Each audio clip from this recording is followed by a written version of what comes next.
ఆన్లైన్లో బెట్టింగ్ ఎన్నో జీవితాలను నాశనం చేసిన ఈ పెనుభూతం ఇప్పుడు పచ్చని పల్లెల్లో కూడా అడుగుపెట్టింది. బెట్టింగ్ రాయుళ్లు తమ సామ్రాజ్యాన్ని విస్తరిస్తున్నారు. పెద్ద పెద్ద నగరాల నుంచే కాదు, చిన్న సిటీల్లో బెట్టింగ్ కార్యకలాపాలు సాగిస్తున్నారు. తాజాగా అంబేద్కర్ కోనసీమ జిల్లా అమలాపురంలో ఆన్లైన్లో బెట్టింగ్ ముఠా పట్టుబడడం కలకలం రేపుతోంది.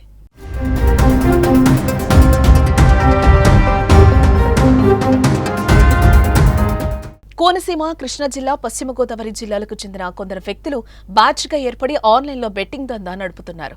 ఆర్టీసీ బస్ కాంప్లెక్స్ ఎదురుగా ఉన్న అంబికా లాడ్జ్ నుంచి వివిధ యాప్ల ద్వారా బెట్టింగ్ నిర్వహిస్తున్నారు.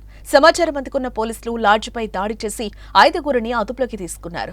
నిందితుల వద్ద నుంచి 5 ల్యాప్టాప్లు, 75 సెల్ ఫోన్స్, 15 సిమ్ కార్డులు, 19 బ్యాంక్ చెక్లు, 25 ఏటీఎం కార్డులు, వైఫై రూటర్ను స్వాధీనం చేసుకున్నారు. పరారీలో ఉన్న మరో 2 నిందితుల కోసం గాలిస్తున్నట్టుగా పట్టణ సీఐ తెలిపారు. సులభంగా డబ్బు సంపాదించాలన్న ఆలోచనలో ఉన్నవారిని ఆన్లైన్ బెట్టింగ్, గ్యాంబ్లింగ్ సైబర్ నేరగాళ్లు టార్గెట్ చేస్తున్నారు. ఎక్కువగా యువతను ఈ రచ్చులోకి దించి నిండా ముంచుతున్నారు. తొలుత కొంత లాభం ఆశ చూపి తర్వాత వారిని ట్రాప్లోకి లాగి అందిన కాడికి దోచేసుకుంటున్నారు.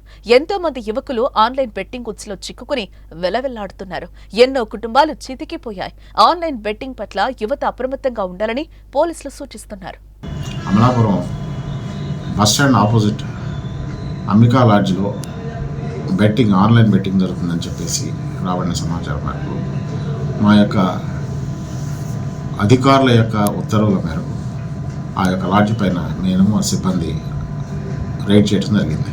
దాంట్లో రూమ్ నెంబర్ 307, 306లో ఒక 5 వ్యక్తులు ఉండి ల్యాప్టాప్లు, సెల్ ఫోన్లు యూజ్గా ఎక్కువగా ఉండి వాళ్ళు వాటితో ఆన్లైన్ బెట్టింగ్ నడిపిస్తున్నట్లు మేము గమనించినాం. వాళ్ళు అడిగితే అదే చెప్పారు. ఆన్లైన్ బెట్టింగ్, క్రికెట్ మీద, రకరకాల మీద 2 రకాల యాప్లు వాళ్ళు డౌన్లోడ్ చేసుకొని, SIB 65 అని చెప్పేసి ఇంకొక యాప్ డౌన్లోడ్ చేసుకొని వాటి ద్వారా వాళ్ళు క్రికెట్ బెట్టింగ్ ఆడుతున్నట్టు ప్రూవ్ అయింది. దానివల్ల వాళ్ళ దగ్గర ఉన్న సామాన్ 65 సెల్ ఫోన్లు, 5 ల్యాప్టాప్లు, దానికి సంబంధించిన సిమ్ కార్డులు ఇవన్నీ కూడా సీజ్ చేయడం జరిగింది.